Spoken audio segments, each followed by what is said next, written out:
There are over 19 million credit active South Africans, and there are nearly 10 million South Africans that have impaired credit records. That means that nearly 10 million South Africans either have already judgment against them, or they are more than 3 months in arrears with one or more of their debts.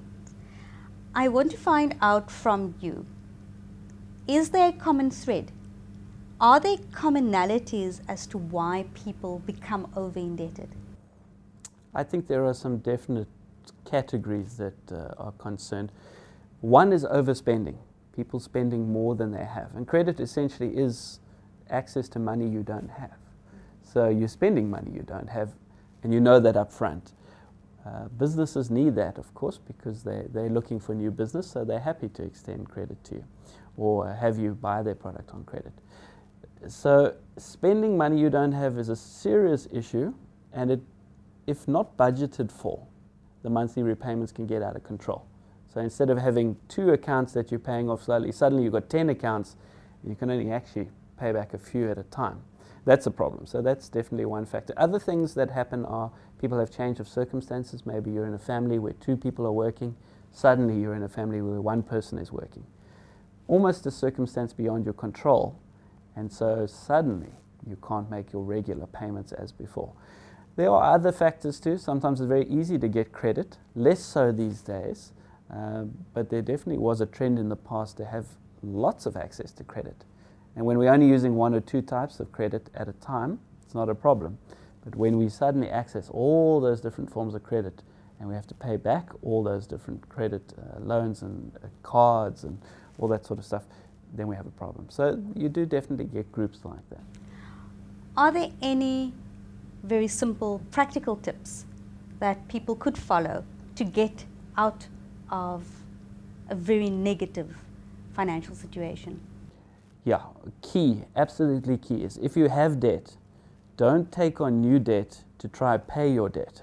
Okay, so what we're saying is if you have a credit card or you have a personal loan or you have a retail store card, please do not access more credit to pay off that credit. Yeah, it is much better to go to the credit providers and say, I do not have enough money to pay everybody at the same time. Please, can I pay you less? Than to go to another party and say, I need money to give a little bit to this person, a little bit to that person. You're in a hole, and to try to get out, you're digging deeper. It's never a good idea.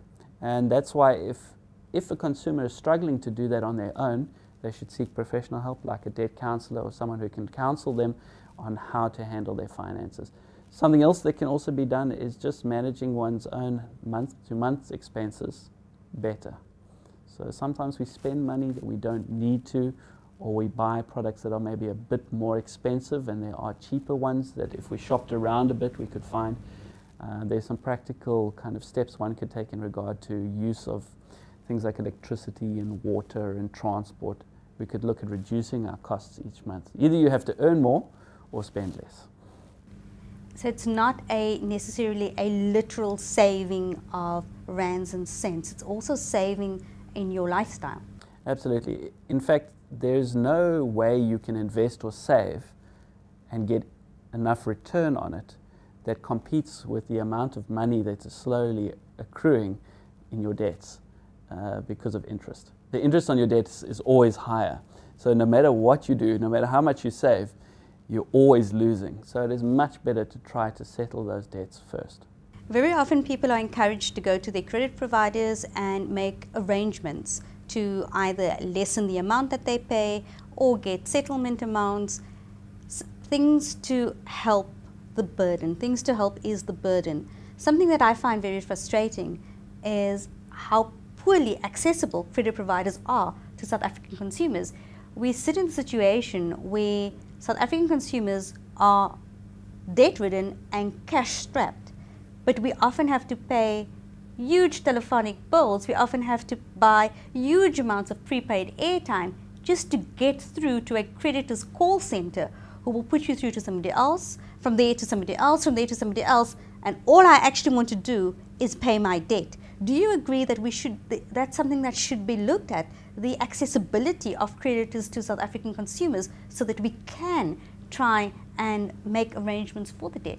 Yeah, it's definitely an issue. Some organizations, like the banks for instance, actually have tried to address this issue by having telephones within their own organization. So you want to speak to the bank, you go into a branch and you can use a phone within the bank to talk to the bank itself, to other departments.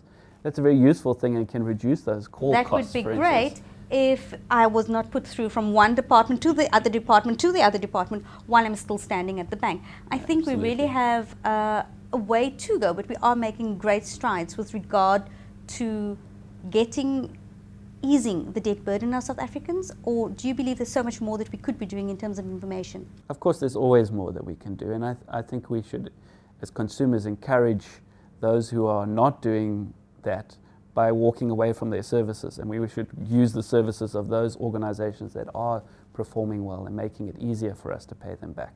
That's something we should be doing just as a norm. Also, my rights as a consumer with regard to debt. Do you think that's something that we should become more informed of? We should have more, be aware of our rights? Absolutely. We need to know that information, and yet it is available in various forms in different places, but we don't always have access to those places, exactly like you said. So the onus has become on credit providers, for instance, through the National Credit Act, to educate consumers, through organizations like the National Credit Regulator, to educate consumers. There is an intention in the legislation to get that done. In practical terms, it doesn't always happen. We hope that here at Fin24 we can help educate, inform and empower you to know more about your rights as a consumer.